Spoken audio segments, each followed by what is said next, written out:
नमस्कार दोस्तों, स्वागत है आप सभी का हमारे इस चैनल पर। दोस्तों, आज हम लोग पढ़ेंगे 1857 की क्रांति के स्वरूप के बारे में। इससे पहले मैंने 1857 की क्रांति के लगभग सारे टॉपिक कवर कर दिए हैं। अ, जैसे 1857 की क्रांति की घटनाएं या फिर 1857 की क्रांति के कारण या असफलता के कारण या परिणाम, ये सारे टॉपिक्स जो थे मैंने सब कवर कर दिए हैं। वीडियो है हमारे चैनल पे, आप जाके देख सकते हैं। ये 1857 की क्रांति का अंतिम वीडियो होगा जिसमें हम इसके स्वरूप की चर्चा करेंगे। इसमें हम लोग जानेंगे कि 1857 की क्रांति वास्तव में क्या है।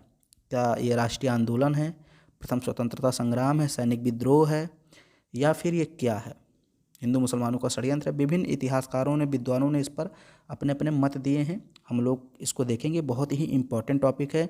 यहाँ से प्रतियोगी परीक्षाओं में भी क्वेश्चन पूछे जाते हैं। तो अगर आप किसी प्रतियोगी परीक्षा की तैयारी कर रहे हैं तो भी आप इस टॉपिक को अच्छे से पढ़िएगा।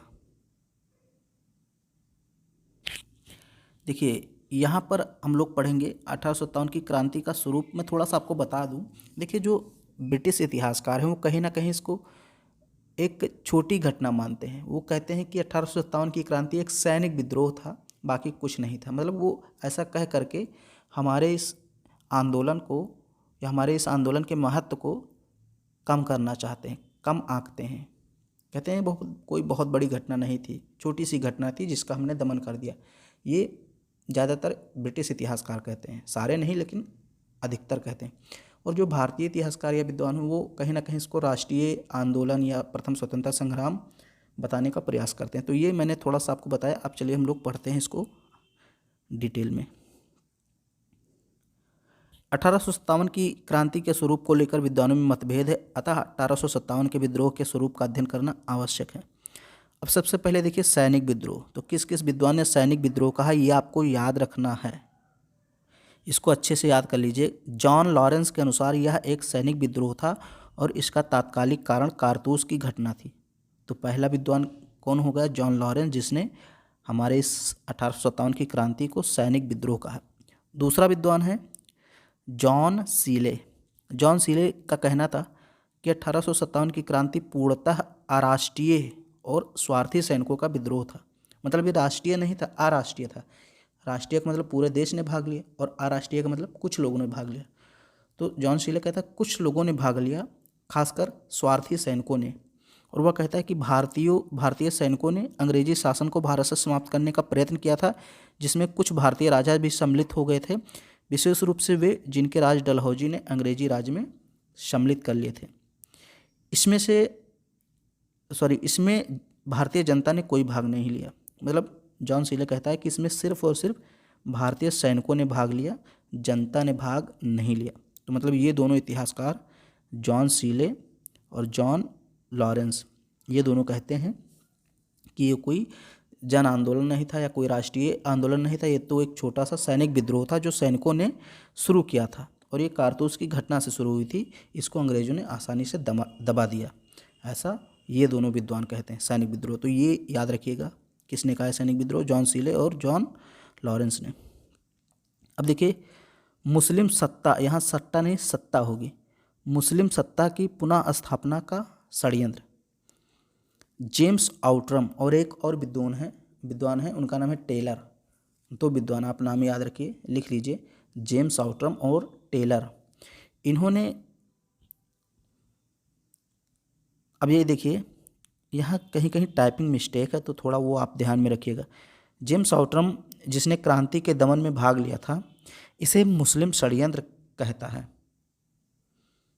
जेम्स आउटरम ने क्या कहा? ये एक मुस्लिम षड्यंत्र है जो हिंदुओं की सहायता से अपनी सत्ता पुनः स्थापित करना चाहते थे। यह महान विप्लव मुस्लिम षड्यंत्र का परिणाम था जो हिंदुओं के कष्टों से लाभ उठाना चाहते थे।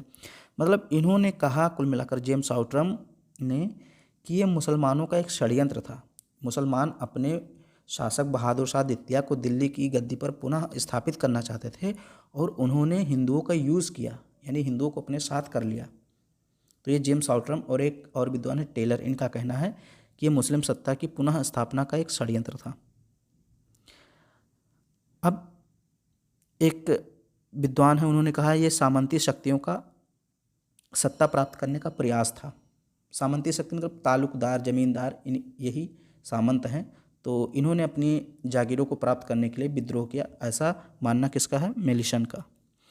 मिलिशन का मत है कि 1857 में सामंत वर्ग ने, सामंत वर्ग मतलब जागीरदार या तालुकदार, इन्होंने अपनी खोई हुई सत्ता पुनः प्राप्त करने का प्रयास किया। अंग्रेजों ने देशी राज्यों के प्रति जो नीति अपनाई थी, उसके फलस्वरूप अनेक सामंतों को अपनी जागीरों से हाथ धोना पड़ा था। इन असंतुष्ट सामंतों ने विद्रोही सैनिकों का साथ दिया, ये मिलिशन का मानना है। डॉक्टर तारानाथ भी इस मत को स्वीकार करते हैं। उनका कहना है कि मध्ययुगीन भारत का सामंती वर्ग अंग्रेजों के नियंत्रण से मुक्ति चाहता था, क्योंकि उनकी नीतियों से सामंत वर्ग के हितों को हानि पहुंच रही थी।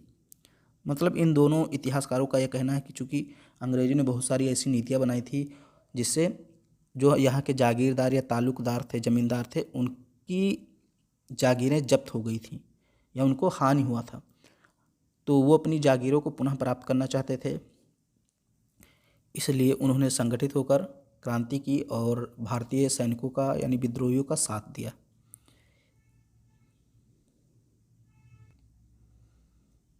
भारत का प्रथम स्वतंत्रता संग्राम या राष्ट्रीय स्वतंत्रता संग्राम।